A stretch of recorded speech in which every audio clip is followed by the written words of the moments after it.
Good evening बच्चों। आज हम कुमार भारती की पहली कविता देखेंगे, चल उड़ चल हारिल। इस कविता के कवि हैं श्री अज्ञे जी। अज्ञे जी हमारे बहुत ही मर्मदर्शी कवि थे। इन्होंने हृदय के जो उड़ान होती है उसको पाठकों के सामने एकदम स्पर्श करने का प्रयास किया है। उनकी कविता कुछ ऐसी है जो एक उत्तेजना भर देती है, अगर सोया हुआ व्यक्ति भी रहे तो भी उठ के बैठ जाए। इतनी सुंदर कविताओं की रचना हमारे अज्ञे जी करते हैं। हमारे अज्ञे जी की कविताएं कुछ इस तरह हैं कि ओज प्रोत भर देती हमारे मन में। चले हम देखते हैं। उड़ चल हारिल, चल उड़ चल हारिल, चल उड़ चल हारिल, ये हाथ में यही अकेला ओछा तिनका। चल उड़ चल हारिल, उषा जाग उठी प्राची में, उषा जाग उठी प्राची में, कैसी बाट भरोसा किनका। चल उड़ चल हारिल, चल उड़ चल हारिल, शक्ति रहे तेरे हाथों में, छूट न जाए यह चाह सृजन की। शक्ति रहे तेरे हाथों में, रुक न जाए यह गत जीवन की। चल उड़ चल हारिल, चल उड़ चल हारिल। यहाँ पर कवि ने इन पंक्तियों में बताया है कि हे हारिल, यह हारिल ऐसा पक्षी है जो हमारे देश में नहीं है। इस पक्षी का नाम फिनिक्स पक्षी है। ये पक्षी बाहरी देशों में है। ये बहुत कर्मठी पक्षी होता है। इसे कवि ने कहा है, हे हारिल तू उड़ चल, और किसे लेकर? एक छोटे से तिनके को लेकर तू उड़ चल, क्योंकि सवेरा हो चुका है। अब तुझे किसी का इंतजार नहीं करना है, अब तुझे उड़ना है और निरंतर उड़ते रहना है, क्योंकि तेरे हाथों में क्या है? शक्ति है। और वो क्या है? एक सृजन करने की, नया निर्माण करने की नई चाहत है तेरे अंदर। और तू ये अपनी चाहत कभी भी रुकने नहीं देना, क्योंकि ये तेरे जीवन की गति है। जब तक तू चलेगा, जब तक तेरे हाथ चलेंगे, जब तक तू सांस लेगा, जब तक कर्म करेगा, तब तक ये जीवन चलता रहेगा। ठीक है, हम अगली पंक्ति देखते हैं। ऊपर ऊपर ऊपर ऊपर ऊपर ऊपर ऊपर बढ़ा चीर चल दिगमंडल, अनथक पंखों की चोटों से नभ में एक मचा दे हलचल। तिनका तेरे हाथों में है अमर एक रचना का साधन, तिनका तेरे पंजे में है वेदना के प्राणों का स्पंदन। चल उड़ चल हारिल, चल उड़ चल हारिल। फिर कवि ने कहा है, ऊपर, इतना ऊपर, इतना ऊपर, जितना ऊपर है उतना ऊपर उड़ता चला जा, और ऐसे उड़ कि पूरे ब्रह्मांड को चीर दो। चीरने का अर्थ होता है एकदम ऊपर तक उड़ते चले जाओ, और तुम्हारे पंखों से फड़फड़ाहट की आवाज़ हो, और जो फड़फड़ाहट से पूरा जो ब्रह्मांड है वो हिल जाए, और एक आवाज़ सी जोर से शोर की आवाज़ आने लगे। जो तुम्हारे हाथों में छोटा सा तिनका है ना, वो तुम्हारे लिए एक रचना का रूप है। माने तुम एक सृजन करता हो, तुम्हें एक सृजन बनना है, एक रचनाकार बनना है। और तुम्हारे पंजे में इतनी ताकत है कि तुम्हारे प्राणों में वो क्या भर देता है? तेज भर देता है। तुम्हारे पंजे की ताकत क्या करती है? वो ईश्वर तुम्हारे अंदर एक तेज भर देता है। फिर हम अगली पंक्ति देखते हैं। कांप न यद्यप दसों दिशा में, तुझको शून्य नभ घेर रहा है। रुक न यद्यप उपहास जगत का, तुझको पथ से हेर रहा है। तू मिट्टी था किंतु आज मिट्टी को तूने बांध लिया है। तू था शिष्ट किंतु शिष्टा का गुर तूने पहचान लिया है। माने तू डर मत, तू बढ़ता चल, विकास करता चल, आगे बढ़, उड़।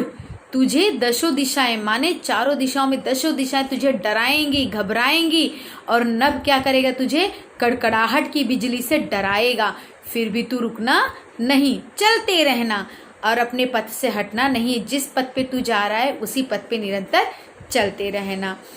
तू मिट्टी था, तू क्या था? एक मिट्टी के समान है। जैसे हम सभी जानते हैं शरीर हमारा कैसे मिट्टी से बना है, 5 तत्वों से बना है। उन तत्वों में एक मिट्टी भी है, मिट्टी से बना है। पर तूने इसी मिट्टी से पैदा हुआ है और तू इस मिट्टी को पहचाना है। यहाँ पर कवि ने समाज में व्याप्त जो व्यक्ति हैं उनके बारे में बताया है कि हे व्यक्ति, तू इसी धरती में पैदा हुआ है, तू अपने अस्तित्व को क्यों नहीं पहचानता है?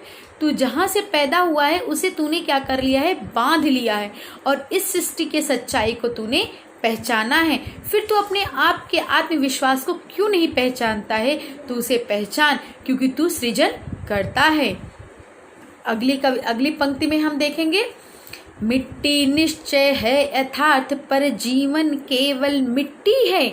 तू मिट्टी पर मिट्टी से उठने की इच्छा किसने दी है? आज उसी उर्दुंग जाल का तू है दुर्दिनवार हर कारा। दृढ़ ध्वज दंड बना यह तिनका, सोने पथ का एक सहारा। माने मिट्टी निश्चय क्या होता है? सचमुच। मिट्टी तो सचमुच यथार्थ है, सच्चाई है। पर क्या जीवन केवल मिट्टी है? सिर्फ मिट्टी रहना है? नहीं ना, कुछ करना भी तो है।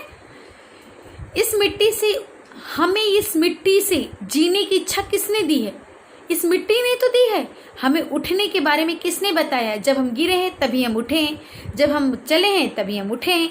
इन द सेंस, कहने का अर्थ है कवि का, इस मिट्टी ने ही हमको सब कुछ सिखाया है। अब तू अपने कर्तव्य से क्या करेगा? पूरे संसार में एक क्रांति फैलाएगा, और वो क्रांति क्या हो जाएगी? जहाँ पर कोई नहीं जानता है, जो इस अंधकार में डूबा है, वहाँ पर तू एक हरकारा के रूप में, एक क्रांतिकारी के रूप में आगे बढ़ेगा। और जहाँ पर कोई नहीं जानता, उस सोने पथ का तू क्या करेगा? एक सहारा नेतृत्व करेगा। अगली पंक्ति हम देखेंगे, मिट्टी से जो छीन लिया है वह तज देना धर्म नहीं है। जीवन साधन की अवहेला कर्म वीर का कर्म नहीं है। तिनका पथ की धूल स्वयं तू, अनंत पावन की धूली। किंतु आज तूने नभ पथ में क्षण में बद्ध अमरता छूली। यहाँ कहने का अर्थ है कवि का, मिट्टी से, जिस मिट्टी से तुझे सब कुछ छीन लिया है, जिस मिट्टी ने तेरा सब कुछ छीन लिया है, उसे तुझे छोड़ना नहीं है, क्योंकि तुझे उसी मिट्टी ने तुझे सिखाया है कि कैसे जीना है। और अपनी जो हमारा जो जीवन है उसको कभी भी इनकार मत करो कि हे जीवन तू मेरा व्यर्थ है, किसी काम का नहीं है। ऐसी अवहेलना मत करो, क्योंकि क्या होगा? तुम्हें जीने का सहारा नहीं मिलेगा, क्योंकि यही धरती से तुम्हें जीने का सहारा मिलता है। तो पथ की धूल है, पर इस धूल को तू अपने माथे पे लगा ले, क्योंकि ये धूल तुम्हारी एक अनंत पावन की तरह बन जाएगी। आज तूने पूरे नभ में क्या कर ली है? एक अमरता को छुआ है। जब तू कर्म करेगा तब तू अमरता को छू लेगा, जो तुझे कोई नहीं मार सकता है, ऐसा विश्वास तेरे अंदर भर जाएगा। उषा जाग उठी प्राची में आवाहन यह नूतन दिन का। उड़ चल हारिल, चल उड़ चल हारिल, चल उड़ चल हारिल, ये हाथ में यही अकेला पावन तिनका। चल उड़ चल हारिल, चल उड़ चल हारिल। माने कवि ने कहा है, लास्ट में कहा है, अंत में कवि ने कहा है, हे हारिल, हे मनुष्य उठ, अब नए दिन की शुरुआत हो गई है। अब तुझे क्या करना है? नई उत्तेजना के साथ कार्य करना है, क्योंकि ये क्या है? पावन हो चुकी है, धूली क्या हो चुकी है? पावन हो चुकी है, शुद्ध हो चुकी है। अब तुझे फिर एक तिनके के, एक उमंग, एक गोल, एक उद्देश्य के साथ उठना है और अपने लक्ष्य की प्राप्ति करना है।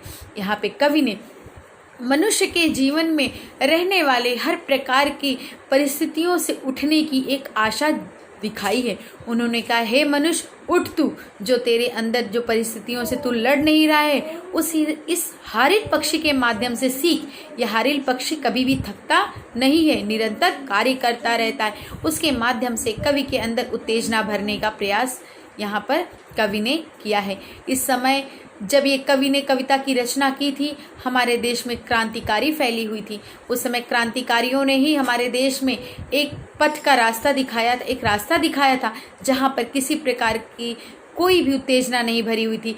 तब इन्हीं कवियों ने अपनी कविताओं के माध्यम से सभी को बताया कि अपने अंदर अपने अस्तित्व को पहचानो और उठो। और ये उठना भी कैसा? एक अपनी स्वतंत्रता को प्राप्त करने जैसा हुआ। तो हमारे कवि ने इस पूरी कविता में हारिल के माध्यम से हमें अपने जीने की चाहत को बताया है और अपने कार्य में निरंतर करते रहना है। हारिल अपने आप को कैसे काम में व्यस्त रखता है और नए जीवन की नई शुरुआत को, नए दिन को एक नई उत्तेजना के साथ जीता है, उसी तरह हर मनुष्य को अपने कार्य को नई उत्तेजना के साथ जीना चाहिए। असहाय होकर असफल होने पे डर के मारा बैठना नहीं चाहिए। Thank you.